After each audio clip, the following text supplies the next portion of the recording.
Good morning, ladies and gentlemen. Welcome to the first panel of the Sunday session of Armadacon 2021. Starting in the middle, our special guest, David. To his illustrious left, Chrissy. Chrissy. And the ever so regular, constant as time immortal, Dave! Well, always a time will die. Immortal time. Hello and welcome to the Dave, Chrissy and Dave show. Sponsored by Dave.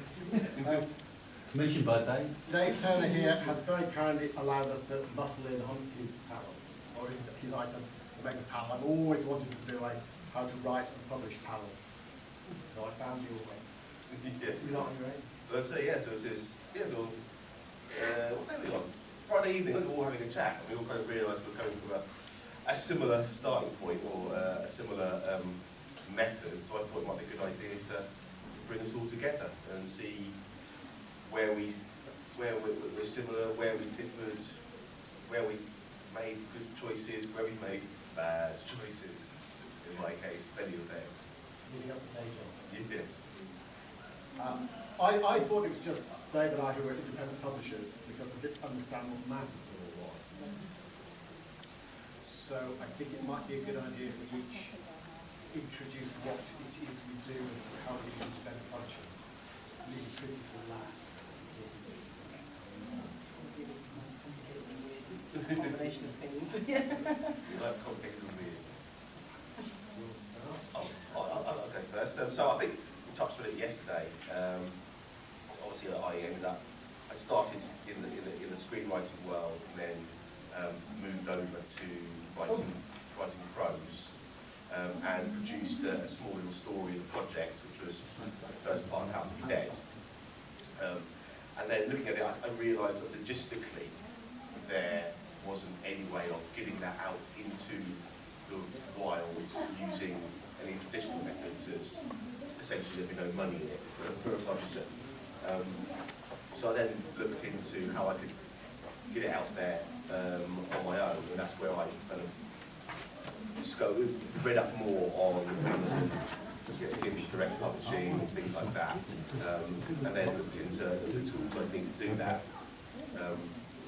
And then sort of took those tools, built it, and then essentially one day I ran Kickstarter to raise the funds for that, for the editing and software and all the tools, things like that. Mainly because I didn't want to spend a lot of money and then my wife go, why money? Nothing in return. So I hedged my bets essentially and did that Kickstarter. I knew the audience was there, and I could then they could essentially pay up front.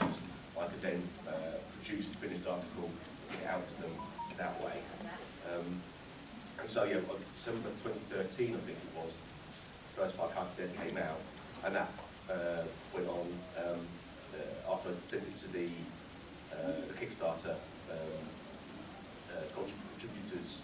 It then went on to Amazon and did quite well. After a while, then put it on to free for a while, and I got quite a few downloads that way. Of course, the thing I didn't really consider is that these people have downloaded stuff for free, read it, enjoyed it. I didn't have anything for them to read afterwards, which is the one big lesson here, is have something to back it up. And then yeah, people were interested in reading more of the characters, so then we then moved into the second, third, fourth, onto the sixth book now at the moment. So you raised money via Kickstarter? Yeah, for the first 4 books, yeah. Oh, you did each book to 4? Yeah, because it built up each time, so I can't remember the exact figures, but I think I said yesterday, so the first one I was after about £500 and made 5,000. So I was going to say, how much did you spend? How much did you raise? Yeah, yeah, the original intention was 500 to take into account all the editing work and the company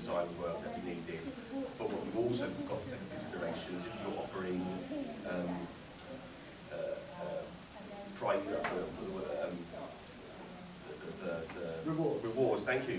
What awards? If you're offering those awards, you need to budget those in as well.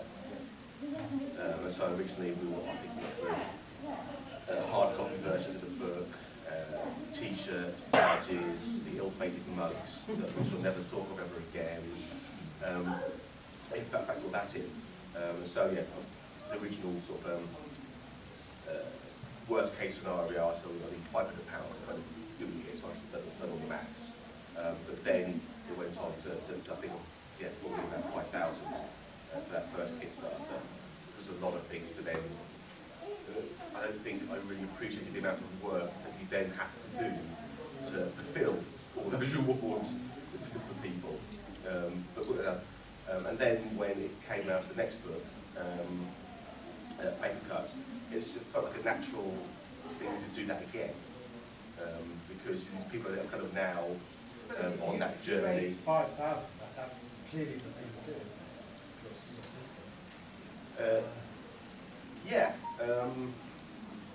Yeah, but I think How many people? I can't remember. There were several hundred people in the end that backed it, and you know, some of the awards go from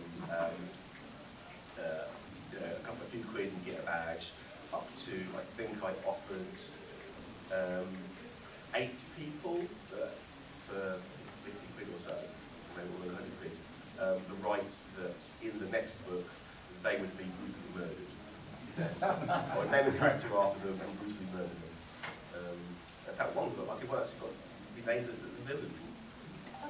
Maybe it's a good people named for a villain, and looked through the papers and went, that's a good name. We'll use that. I emailed her and I said, can I use that for them? She said, oh yeah, please, yeah. So that's permission. Okay, let's move on to Chrissy. Okay. Now we've actually done this in the wrong order, so let's just get backwards. Yeah, that's right.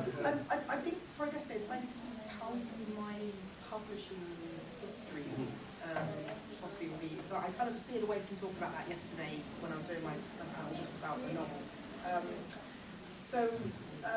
As you might have remembered from yesterday, I was talking about how I first put pen to paper on this grand plan to write a novel back in about 2009. Very quickly figured out that I didn't know how to write a novel, and kind of got into writing other things, short stories, other novel manuscripts that will sit in language and obscurity for the rest of the time, it's terrible. And also researching into publishing, how does publishing work, and the whole concept of like traditional publishing where you have to query for agents and get an agent, and then the agent then has to solicit publishers to try and find a publishing deal. So, but also that this new and exciting wave of self-publishing, and in particular, Amazon had opened up the opportunity to publish ebooks directly with them. Back at that point, sort of 2012, 2013, that was sort of pre-print, print on demand. Printing was only very, very early on in its infancy, and I think Amazon had its creator space. Was just about getting started, and the quality wasn't really that good. And I was like, oh, I don't know if I want to do that. I'm going to investigate whether there's another way of doing this, and I'm going to see if I can find a short-run digital printer, because that was the other thing I heard about. So I was looking at publishing this little book, which is a little anthology of short stories. Some of them are mine, some of them are other people's, other authors that I knew online during that sort of early period of my writing career. And so I put this together, I formatted it, and I published it. We actually did a little Kickstarter. We raised £437, which, you know, was like not anywhere near what they did. But it was, we printed a short bit, and I think we printed about 250 copies. How did you print that? This was a company called Imprint Digital. It's a little printer that actually mostly specialises in academic stuff, but they were doing, at that point, they were getting into doing short-run independent publishing, printing for people. So basically you send them all the files, they send you books. But the problem is they send you books, and then you have boxes of books. And then what do you do with them? and I learned very much from this experimental project that It's not the printing that's the difficult bit, it's the distribution. It's how do you get them to readers? And We'll leave the dark art of marketing for last. yes, so In the hope that we run out of I time. still have a lot of these at home, so at some point I will probably get into the point of actually giving them away. But and also other mistakes that I made. I was still very early on in my cover design experience, and yes, I'm aware that it looks like a travel guide. So it was an amazing learning experience. Actually sort of like what are the steps that go into producing a book? How does printing work? What's CMYK color? Learning things like that. All of the technical stuff that you sort of need to eventually know if you're going to do the sort of the actual production side of it. I learned through doing a really bad job of it. So there we go. That's my learning piece. So then later on down the line, I was in between. I'd sent some short stories out to other places, and they had published for me, but I hadn't done any publishing of my own. And I had the novel coming up, and I was like, I don't want to traditionally publish this because of the fact that some of the characters tie into some other. It's not fan fiction, but I helped produce some short films, and one of the characters from the short films features in the book. I didn't want to get into possible murky legal area where I had to give rights to things to other people to do things and so on. So it was one of those things where I decided, no, I'm going to keep hold of this one. That doesn't mean that I'm rolling out doing any kind of traditional publishing in the future, but this one was going to be self-published. And then I thought, okay, there's got to be a better way than sitting with a bunch of books in my house. And yes, that is exactly what I have done. I do have boxes full of books in my house, but slightly better this time around. I also have boxes of books in somebody's warehouse where orders get routed to bookshops and stuff. It's very cool. So to explain a little bit about Matador, I first came across Matador at a London book fair. Great experience going to the London Book Fair. Absolutely not for authors in any way, shape or form, but really educational to see how the book trade in its massive complexity works. It's excellent experience. But there I came across Matador, who were doing self-publishing basically on behalf of authors. And I was like, oh, this is a different kind of model I haven't heard of before. And I ended up sort of like researching a bit about them. They also run something called the Self-Publishing Conference. So once a year, a bunch of author delegates go to Leicester, and we all sort of sit in on little panels talking about different aspects of book production and marketing and so on and so forth. Have a lovely lunch, and then we all go home again. That's another great experience. But as in, for all of these things, I learned a bit about Matador. I tried, I think this is a good one. This is a good fit for me because what they do is where David was finding a cover designer and finding an editor and so on. So Matador do all of that in house. So you as an author can go to them and basically buy a package that includes your editing and your cover design. How does that cost? So the sort of straight up registration to basically register the book, do the cover design, and sort of set the book up is about £700.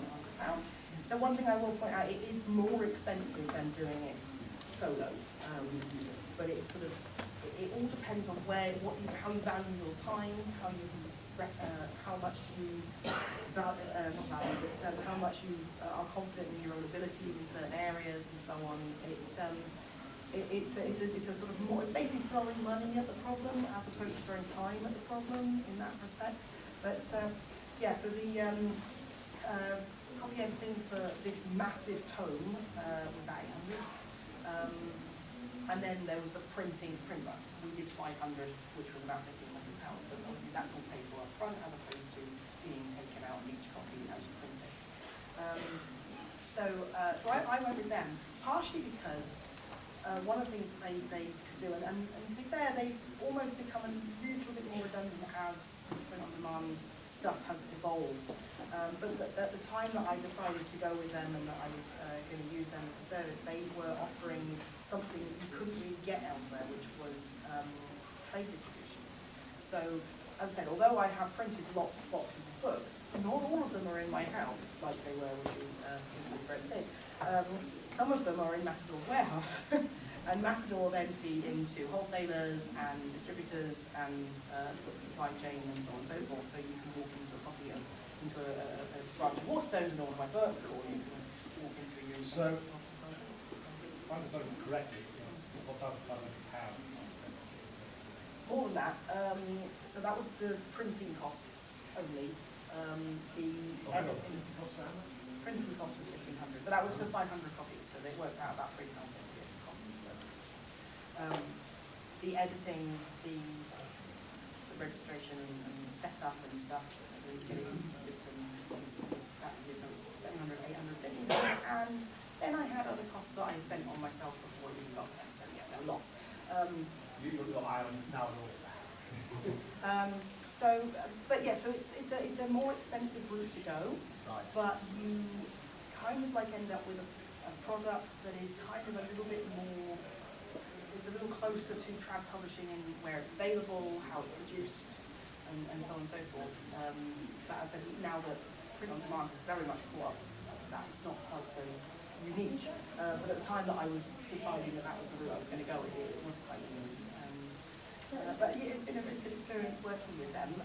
One of the things that they also offer is different packages for promotion, marketing. So we haven't got onto marketing yet, but for instance, one of the options that you had was they would do trade marketing, they would do contact bookshops.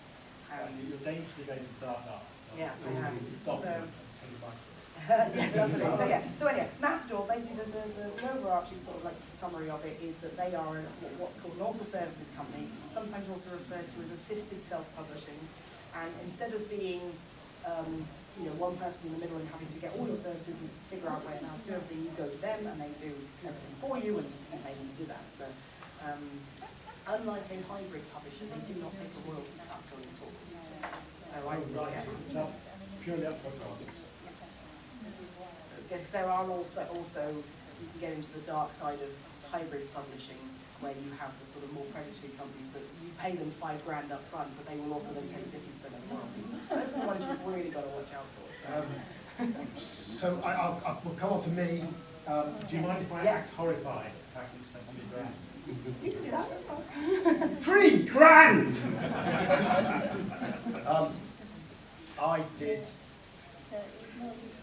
I wrote a book called iPhone, which is near future science fiction.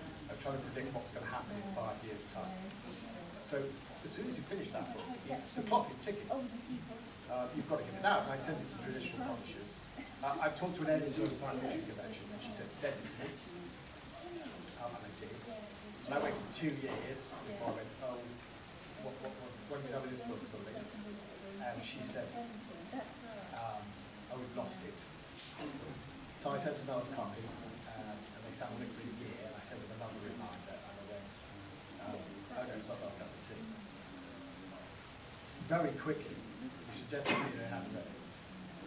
3 years, and the book is trying to predict what's happening in 5 years' time is a wow. And I'm very disillusioned with it.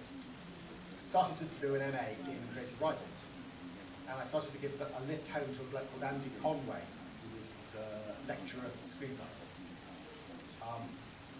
and also ended up being my final tutor, final project tutor. So I was giving him lifts home. He was talking about self-publishing, this is what you get into. And I came up with all the usual species fantasy publishing. I don't want to be involved in fantasy publishing, that's marketing. And there were 3 or 4 card journals. And he said, we'll read this book by David Gorbury called Let's Get Digital. Yeah, actually, yeah. Oh, excellent. And he gave me this book, and I started reading it, and I thought, after about 10 pages, I thought, I really ought to put a Kindle on my Christmas list. Got that page 15, I thought, now my Kindle now. Got to page 20, and I was starting to format HTML to do an ebook. I went from trad publishing is the only way to do it, to an evangelist of indie publishing so quickly before I finished this book.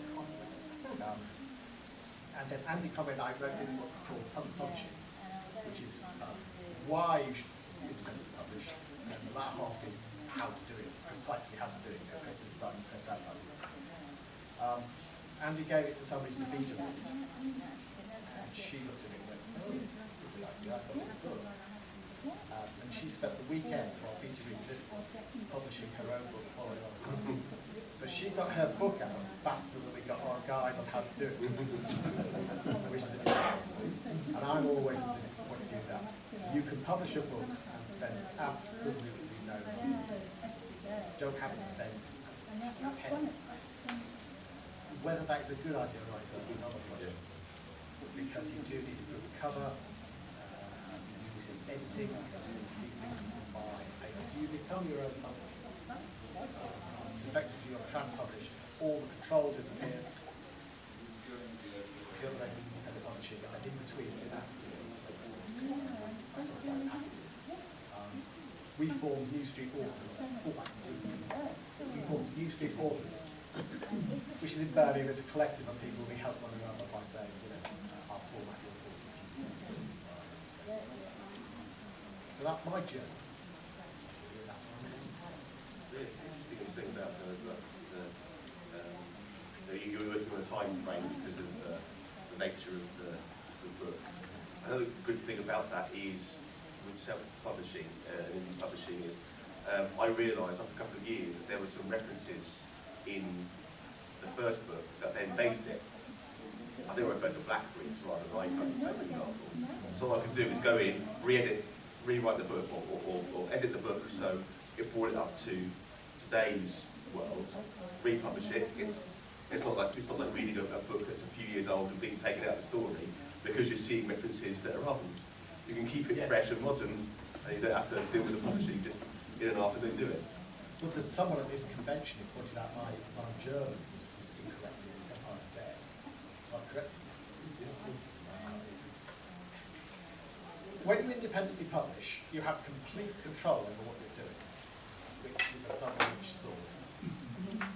However, you meet so many authors at conventions who are traditionally published who hate their cover, who do 2 books in a trilogy. They sell okay, you know, and the publisher drops them. It's just that crushes. But I would say I have got complete creative freedom. You know, I've reached an audience, small audience, but they're both catastrophe. Which is something that for years and years selling so hard, getting distribution, I didn't have. That's what me. So you the one that kind of looked to do the trad route. You've got. I've definitely considered it, and actually it's still on my to-do list. I have other projects that I will probably take that route, and actually part of the way I look at publishing is that I don't think of myself as a self-publishing author. I think of myself as an indie author, and I will pick a publishing method project by project. So the novel, mine, and its sequel books will probably all stick with Matador. But this is one that I've recently published. Little slim one. This was my lockdown coping project. It is a fluffy little romance story about 2 self-isolating neighbours during the first lockdown in 2020, exchanging notes via one of their pet cat. So it's called Cat Mystery. It's just a cute little romance story, and I did look to try and find a publisher for that because it's a ridiculously weird length. It's about 15,000 words, so it's kind of like lost between short story length and novella length, which is about the shortest that you can sort of find publishers for. So it's a stupid length, and so I did have a little look for a publisher for it, but I couldn't find anywhere that I thought was going to be a good fit. And it's not the kind of thing you can get an agent on. It would only ever be sorts of small press or anthology publication. And I was like, I can't find anywhere this is going to fit. It's got anywhere that publishes that length. It doesn't publish that tone, and anywhere that publishes that tone doesn't publish that length. So I went, you know what? It's timely. It needs to come out now because it's about lockdown. It's about the time we're living in, and it's my coping mechanism for living through that. I'm just going to put it out there, and I did exactly what you were saying. I published that for no money whatsoever. It didn't go through an editor. I'm usually very strict about that, but it has been sort of read by some people, and nobody ever picked anything up. And I spent an awful lot of time going through it with Grammarly, trying to just wheedle out every sort of thing that I could. And eventually but the cover design is mine. That's one that I've done. All the formatting would be that's done print on demand through Amazon and Spark. Sounds busy, but Okay. yeah. Before we move on too far, I want to defend myself from what Dave said about I was going for traditional routes. I've been to science fiction conventions at EasterCon for decades, and they always had a how to get published panel, which I would religiously go along to, because traditional publishing was the only game in town, the only way to do it. There was vanity publishing, which is you pay a fortune and get lots of books coming up. And that's your big goal. So it was the only way to do it. And it changed in 2009, 2010. People say it was the creation of e-books. It was not. E-books happened coincidentally.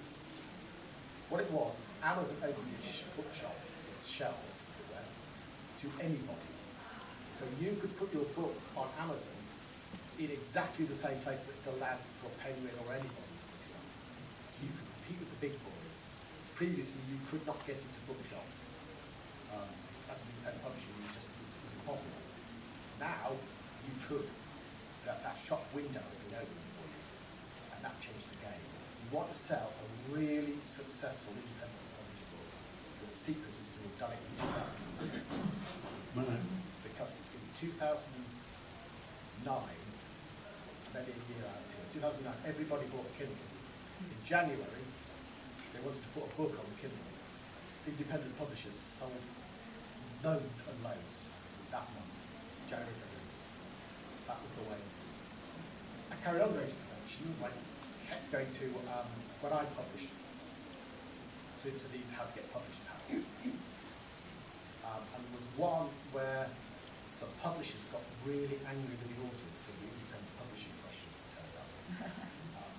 And I would have loved to have seen that, but on my way to the panel, so I got intercepted in the bar to talk about independent publishing. That's what I did for the hour. Sorry, listeners.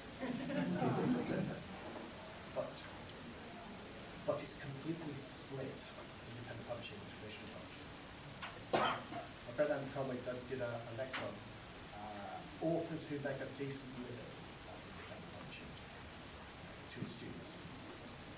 And he mentioned this person. He'd been collecting reports, he had all the figures, how much they spend, how long they make. It's extraordinary. Very criticism that lecture was. And he then asked his students if they'd heard of any authors, and none of them had. And it's almost like the book reading world is split into two. We only know about trad publishing, and we only know about independent publishing. To 2000, I have the grasp, I've left it in the dealing of sales from independent and traditional publishing. 2013, two lines crossed. So trad publishing is going down, and independent publishing is going down. And they crossed about 2013. Independent publishing is now larger as a market than traditional publishing. I think it's also traditional publishers as a result have become very risk averse. They're not taking on more acrobatic but less more risky new authors. New authors going with traditional publishers get zero support. You might as well independently publish anyway. You get You don't do your own marketing. Yeah, exactly. So many writers are saying, I have to do my own marketing. Yeah, exactly. You think, well, why? Yeah, unless you're Dan Brown or J.K. Rowling, you're going to have to get out there and. That's a really good point about quality, because they become risk averse, so their best books are getting less good, and their worst books are getting slightly better. Overall, it's going down as well. Whereas independent publishing, there's some independently published books that are crass beyond the bottom end of books in all independent publishing is really, really great. But the best stuff is now independent publishing by far. It's like a single malt whiskey. Buy one you like, fantastic. Whereas traditional publishers are just doing blends. I'm also seeing a lot of independent bookshops now are starting to stock more independently published books because they recognise that the people who come into their stores are wanting to discover new things and exciting things and so on and so forth. And actually they can't compete with Amazon on the bestsellers because they always get undercut. So people are going to come in and go, oh, the new whatever, best-selling author have their new book out, Ian Rankin, let's say, new Ian Rankin's out, but it's full price here, and if I go on Amazon, it's half price. I'll remember that it's here, and I'll just go home and buy it on Amazon. France is just passing a law now to insist on a minimum price. Interesting.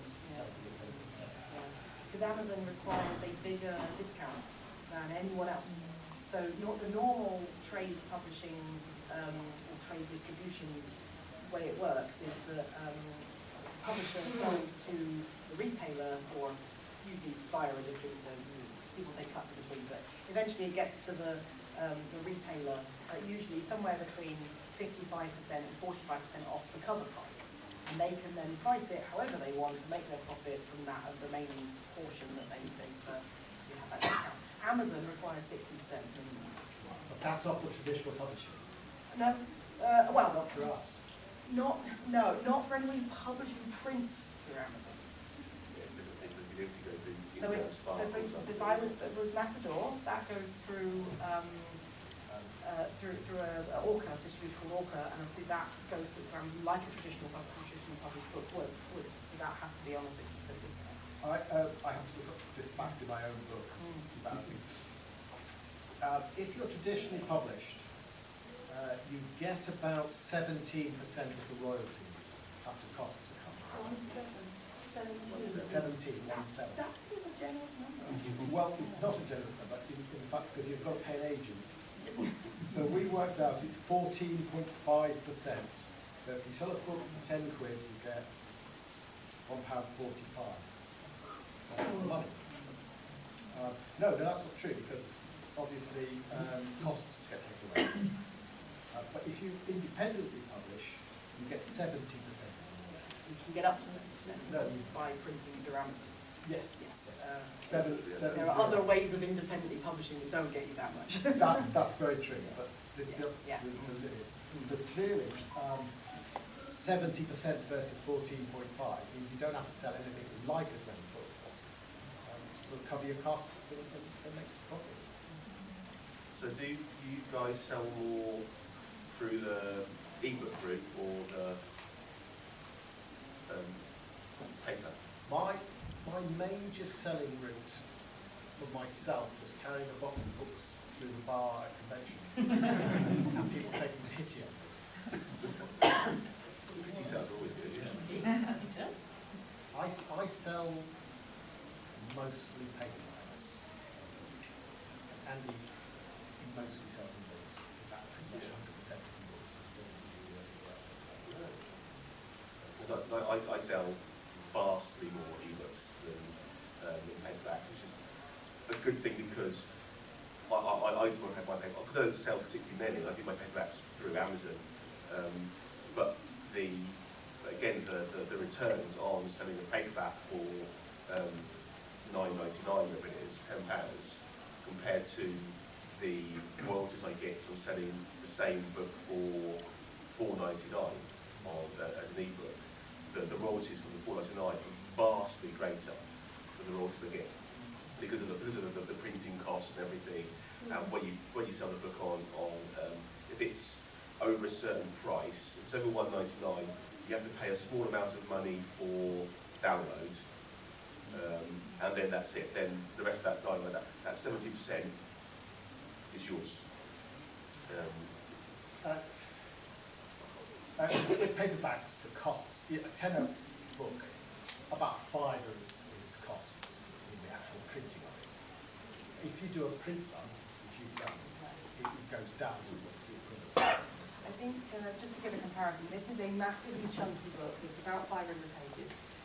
Doing that as a print run, 500 copies, it worked out as about £3.50 per copy. If I had print on demand printed that, it would have been more like £7. So that gives you an idea. But then equally, if you're printing through Amazon and you're paying £50 for the price, but you're getting 70% of what's the remainder of what they sell it for, then it kind of works out. If I sell copies of that through Amazon, I make like about 2p loss on the actual price. What I get is about £3.50. which obviously covers the cost of that book. But I don't tend, because it was done as a print run, I don't tend to think of it as my have to sell. If you sell that book through Amazon, you have to package it up and send it off. No. They have it in their warehouse. So Because Matador supply a warehouse. It's that in the warehouse. Amazon distribute it. No, I don't get involved. But my check that comes from Matador, for the money trickles back down, basically covers the cost of that copy. So just about. Effectively, from Amazon's point of view, Yeah. Matador's a trad publisher. Yes. They steam and publish. Yes, exactly. So the paperback copies sold through Amazon are basically a little bit of a loss leader. But paperback copies I sell at a convention, I get the full whack of whatever I charge for it. Can you publish the same book via Amazon as well as Matador? What rights on it?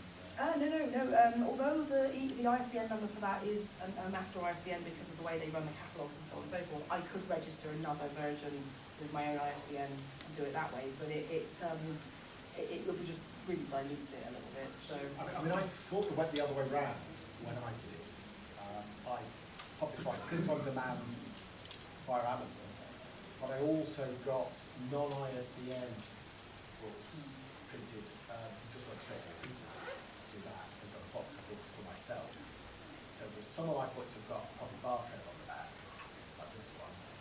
This is an Amazon book. And some of my books don't have a barcode on the back because they don't have an ISBN. I just printed them because I'm selling them myself. Well, the other thing that's come out of that's helped independent publishers is Amazon's Kindle Unlimited format, which I suppose is Netflix for books, really. And the fact that you pay a monthly subscription and any books that are in, and you can then read any of those books that are enrolled in it. The limitation is you can't, it's got to be exclusive to Amazon, so you can't put it on Apple Books or Kobo or anything like that. And it works best, I think, for series and romances, because romance readers are voracious readers. And you get like something like 0.013 pence per page rate.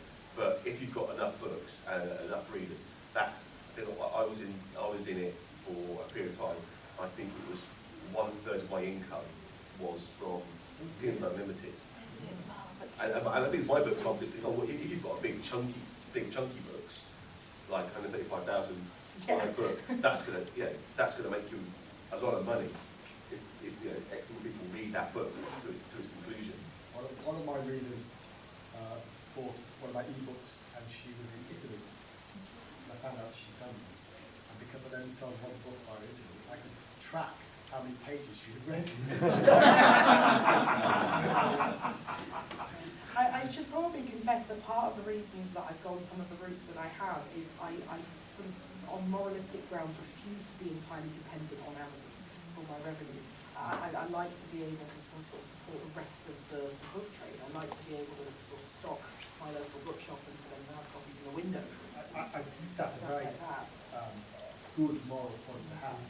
Which is fine so long as you don't need to be able to eat. I defected to Amazon completely because I was on Stashwords, which is another ebook thing, and I only ever sold to Colin from that. Yeah, I was in Kindle Unlimited for a long while, but partly morally as well. Yeah, and also kind of mercenary-wise. I thought I don't want to be dependent completely on Amazon, and so I've now gone wide and taken them out of Unlimited. So I'm now on Kobo, Nook, Apple Books. You can buy them all on there now. I felt quite for Apple Books. Yeah. But I've not really cracked the ebook market. I don't sell a lot of ebooks. Yeah, I'll be honest, that's for me, that's where it lies. Yeah, It's to getting people to read on their Kindles rather than a paperback book format. Do you give the first one away in your series? Yeah, very vaguely. So if you go to my website, data.co.uk, you can get the first part. It's free on there, but I don't particularly push it. It's there. What I've done, because what they told you to do back in the day was, if if you write a series, make your first book free, stick it on Insta-freebie or whatever these places, and get the download, get the email addresses, blah, blah, blah, and build up your mailing list. The problem is those people generally only get free books. And if you go to them, my next book's X now, they go, well, no, I've got these free, I've got 10,000 free books on my Kindle, I don't need anything. So it's a case of training your readers to buy your stuff. But what I do is I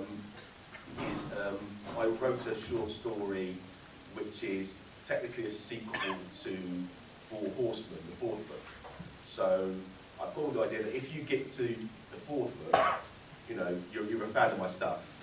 And then I go, here's something, you know, and the trade is, I give you this free book, you give me your email address, and I can put up my mailing list.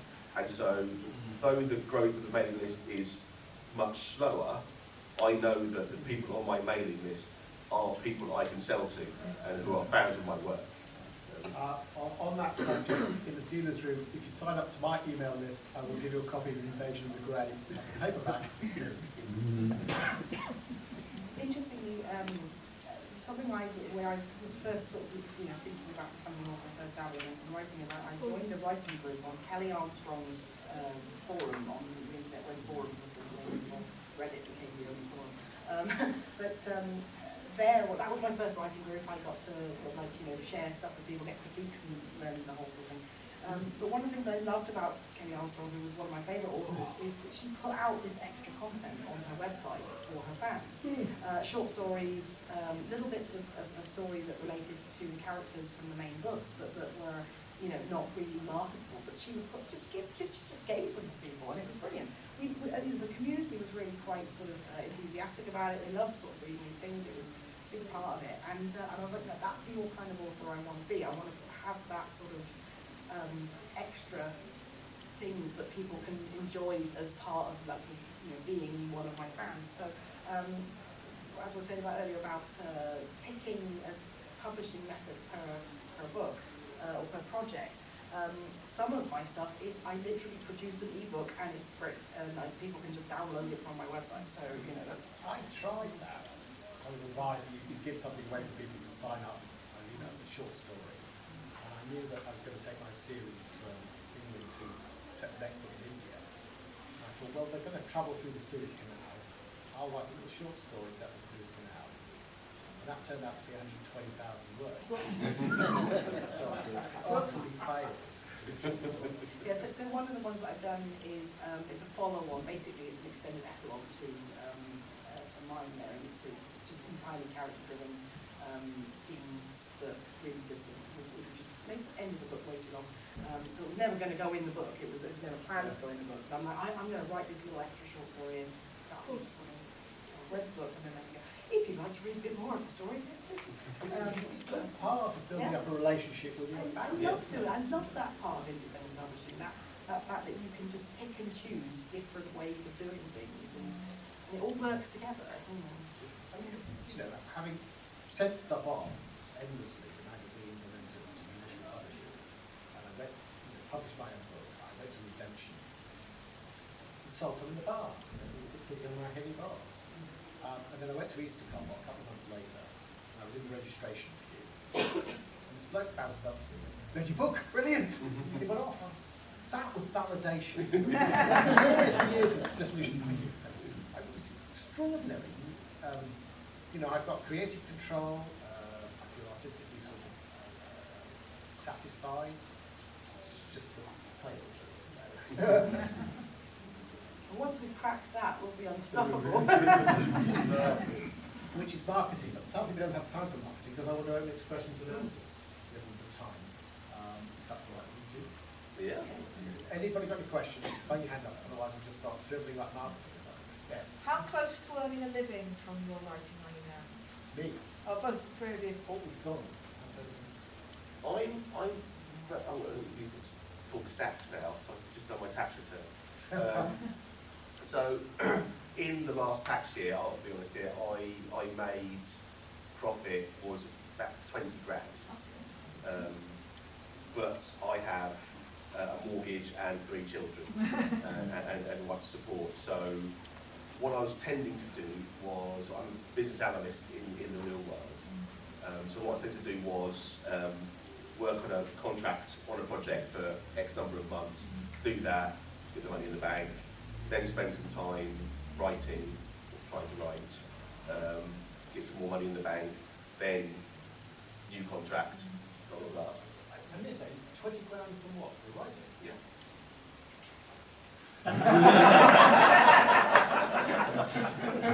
In contrast, I am still in the phase where it is costing me more than I am making. Dave and David here both have multiple titles out. I am still on my debut, and one of the things that the motto in writing is the best thing you can do for book one is write book two. It's not really until you have multiple titles and you can sell book one, and then they'll go on and buy book two and book three and so on, that you can really start like seeing that return. I'm still in that very early phase where I only have one major title that I'm giving away book three in the hope that people buy one and two. And I've Also seen an them option. do it. Yeah. I think I won't say the word. I think I obviously do a lot more marketing than you two do. Yeah, I throw lots of money at Facebook. Yeah, no, I have again on the principle of marketing works best when you can do sale throughs. So you can you can market book one and you might sell book one. Well, then you might just about cover the cost of your marketing. If you can market book one and then sell book 1, 2, and 3, then you will start making some money from it. So at the moment, I don't do any paid marketing because it doesn't make any financial sense to me yet. My focus at the moment is get more books out. I dabble in sort of selling the odd short story and stuff here, but that doesn't really factor into. It's 20 grand and you're making a loss. Well, yeah, sort of, in terms of just once you can top up all the expenses, like. Got it. Hit us with a figure. Yeah. I don't know, it's hard because I have, my self-employedness is kind of multifaceted. So I do the books and the writing, and then I do freelance cover design and formatting. So that brings in stuff. So this year, my turnover, I think, is probably about 3 or 4 grand, but that would then have been mostly wiped out by paying for Adobe and stuff like that. You're paying 3,000 up front. Yeah. So obviously the year that I published that, my losses were obviously much bigger, but then obviously that's been coming back in. But you're investing in your career. Yeah. Exactly. Yeah. Not like SpaceX, not quite a good problem yet. For me, to be honest, I think 1 month, a couple of months ago, I got £8.40. Pure nothing. I'm getting to the stage now that I have a novel and I'm taking it to events that I'm probably doing about £150 worth of turnover at events. I have noticed the pandemic has forced me to notice that I've been relying on it. Yeah. That makes a big difference. Yeah. Relying. I've also taken a sort of step back because I want to rebrand some of my books. The key thing about it is having that brand, isn't it? So people know what they're going to, what they expect from a David Wake book or a David Turner book. Chrissy, probably last name, sorry. Chrissy. Like very recently, all my books were disparate covers that I had a good idea for and got someone to make up for me, but they're all like very disparate. So I decided to invest in rebranding all. I think I had 4 books at the time, and have that coherent look, so people know. Oh, that's a Daytona book. I know what I'm getting there. I mean, my problem is I write science fiction, steampunk, and more. Like there was a thing at Easter Con where an editor was going to look at people's first chapters and give them advice and things, and I went to him and I said, look, I don't really want advice on the first chapter. I want careers advice. So I laid out my portfolio to him and said, what should I do? And he said, well, your problem is you're an eclectic writer. You're kind of all over the place. Traditional publishers like you to be, this is your niche, you only write this niche. And I said, well, obviously, whatever is the first book that they buy, that will be the niche that I write in.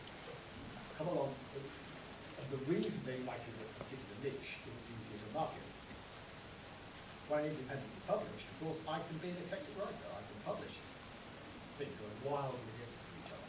I have now discovered that is difficult to market.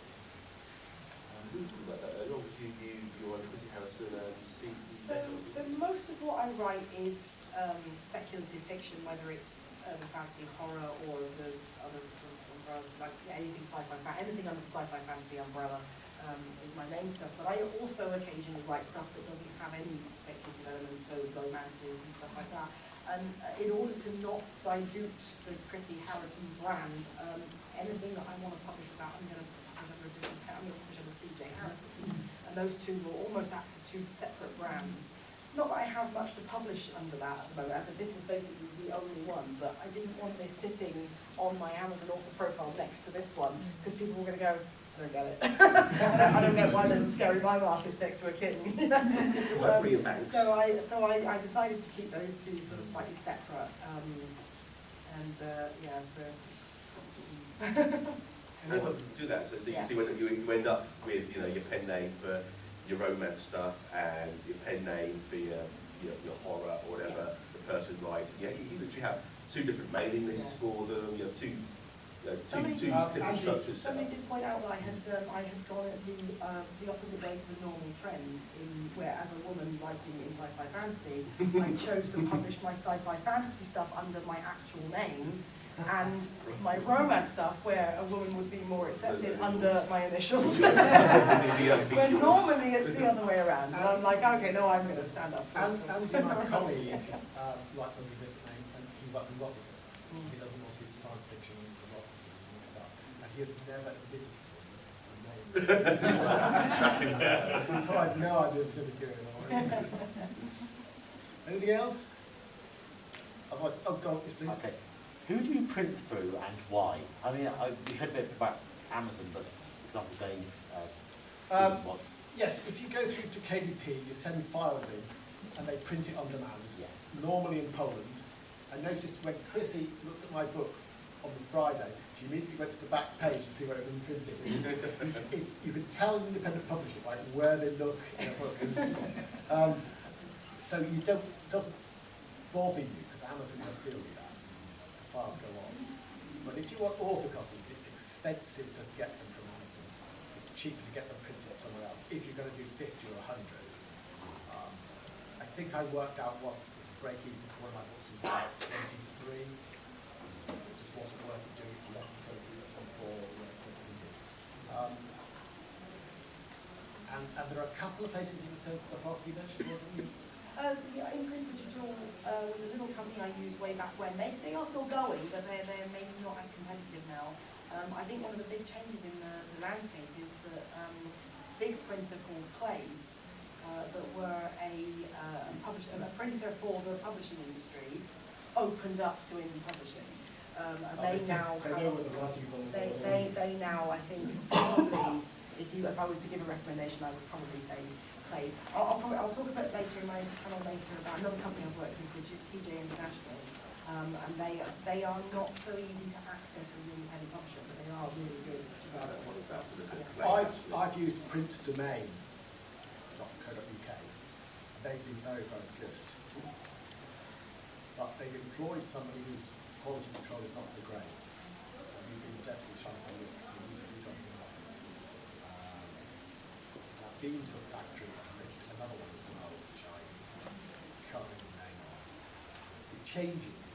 The problem with independent publishing is every 6 months the rules change. So, Amazon ads are brilliant, and something they're not. You're still working with Facebook. Facebook's still working for me, but I can never get Amazon to work. Right. So have you done any of the we promised to make you profitable courses? I did Mark Dawson's, right. which was worth the money. That's the one. I'm going to have a conversation with you after this.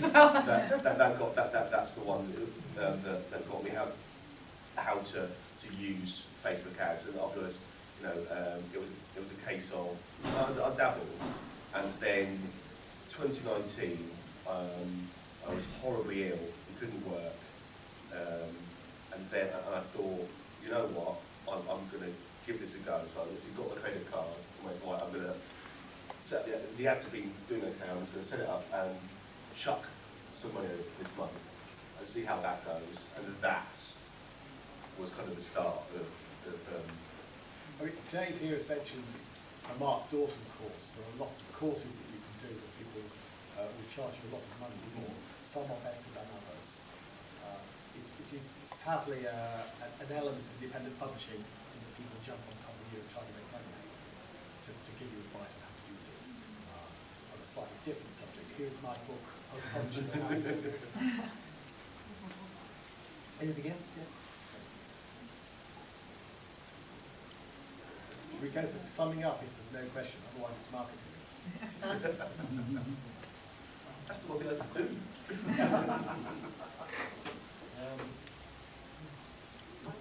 Final thoughts then.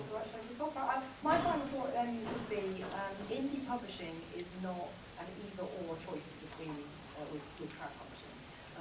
It is one tool that you can use within the whole sort of range of tools, and I think it's limiting to think of yourself as being limited to any one route. These things can work together and they can be complementary. So.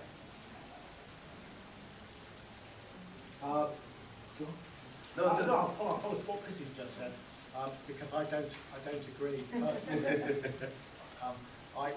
The rose-tinted glasses fell off when I started independent publishing. I think that sending a book off to a trad publisher and you don't get a return of postage arrive, and they don't give you a timetable when they're going to deal with it, and they don't get back to you, that's unprofessional. And some of the quality of trad books I would not accept for myself. So I'm quite anti-traditional publishing now. So I really have to check it out. I think there is a point to make. I went to a literary festival to do a talk on independent publishing. In the Twitter feed, somebody said, I was convinced within the first 20 seconds that it was a good idea. And that was, I was the first person to introduce themselves, so it was my 20 seconds. And before that, there was an agent for an editor of traditional publishing, and had been asked about independent publishing, and she'd come up with all the usual stuff about parity publishing. And I went to her and I said, look, I want to correct some of the things you said. Do you mind if I quote what you said and do so? And she said, yeah, that's fine. Do the independent publishing panel. I went to her afterwards and I said, what did you think?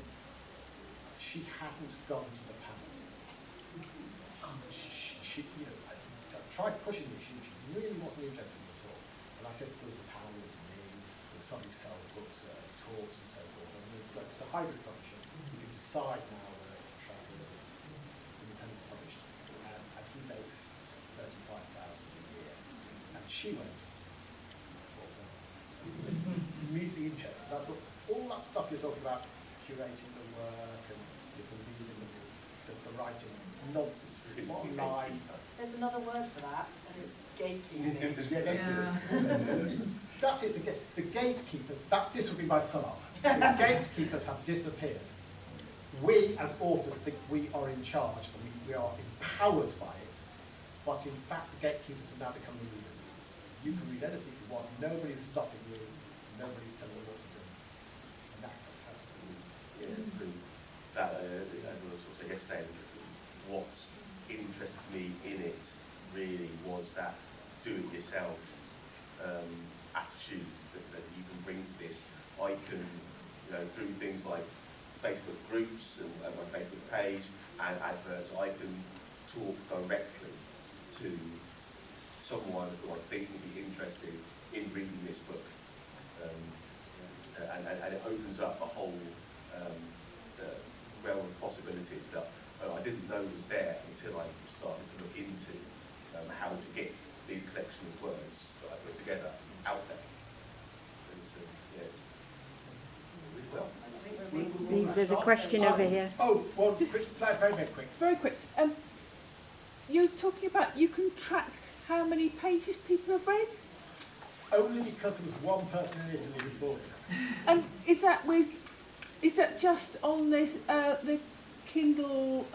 If you're in Kindle Unlimited, Unlimited. to see how pages. You can put it down to how many pages have been read in a country or in the world. So I can look and see, when I was in it, I could go and see how many pages were read for which book in America or in the UK. If you had 3 different people reading at the same time, you wouldn't be able to tell which Yeah. of them would read what. Right, right. You know, it's only because there was one person reading that it You should do was, that. all of the statistics were attributed. She admitted it on Facebook, and I couldn't figure it out, and I could tell she got to page 30. Whereas otherwise, it could be 3 people who read the first 10 pages and given up. Obviously, you can talk to all 3 of us in the dealer's room. We all have books on sale. Please buy our books, please. Ladies and gentlemen, please give our 2 special guests and our resident author a round of applause.